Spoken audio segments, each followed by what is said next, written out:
3 surprising signs you have imposter syndrome. In this presentation, I'm going to tell you a few things about yourself. Maybe I shouldn't call my shot that hard, but given the subject matter, it's easy to be confident. The matter at hand is imposter syndrome, one of the most common psychological issues facing modern humans.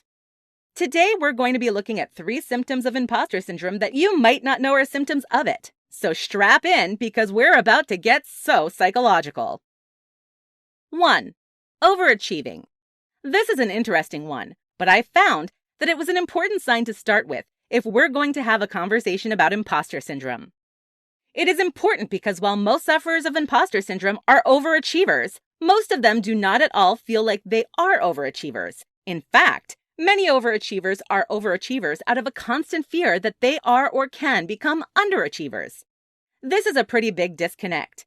How can you be one way but think of yourself as the opposite way? Well, that is the essence of imposter syndrome. Overachieving can be a sign of imposter syndrome because by its very definition, it indicates a level of effort and sought-out success that is more than necessary. If you're doing as much as you need to do in order to survive and make yourself happy, that is one thing. But if you find that you're constantly pushing yourself to do more, to be more, to make more, then you are either suffering from imposter syndrome or vulnerable to it. 2. Downtalking yourself. This one is going to come off as less of a surprise than the previous one, because if you see someone or are someone who insults themselves, you probably know that something is wrong here. Downtalking yourself can come out in a number of ways. If you have trouble taking credit for things that you've done, this is downtalking yourself.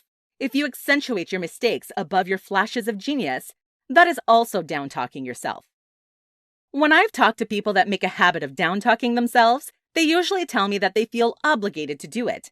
They say, "How will I learn to not make mistakes if I don't punish myself for my mistakes?"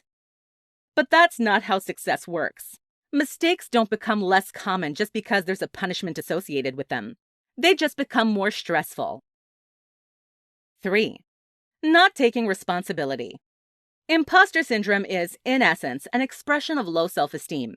And when low self-esteem people see a bad thing, they immediately identify with it. They tell themselves, and sometimes others, "Yes, I am that bad thing." Conversely, they also say that they are not good things. The problem is their idea of what is good and what is bad is warped. People with imposter syndrome will say they are not overachievers because they think being an overachiever is good. They'll say they don't take responsibility because that is bad. And it is bad, but not in the way a sufferer of imposter syndrome thinks it is. Failing to take responsibility means inaccurately assessing your own mistakes. What not everyone realizes, though, is that this works in 2 directions. You can either fail to admit that you've made a mistake, or you can treat a mistake like it is an unforgivable sin. Both are equally inaccurate.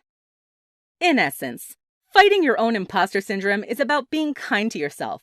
Be patient with your mistakes. Be reasonable about your goals, and you will slowly find it easier to appreciate what you have accomplished.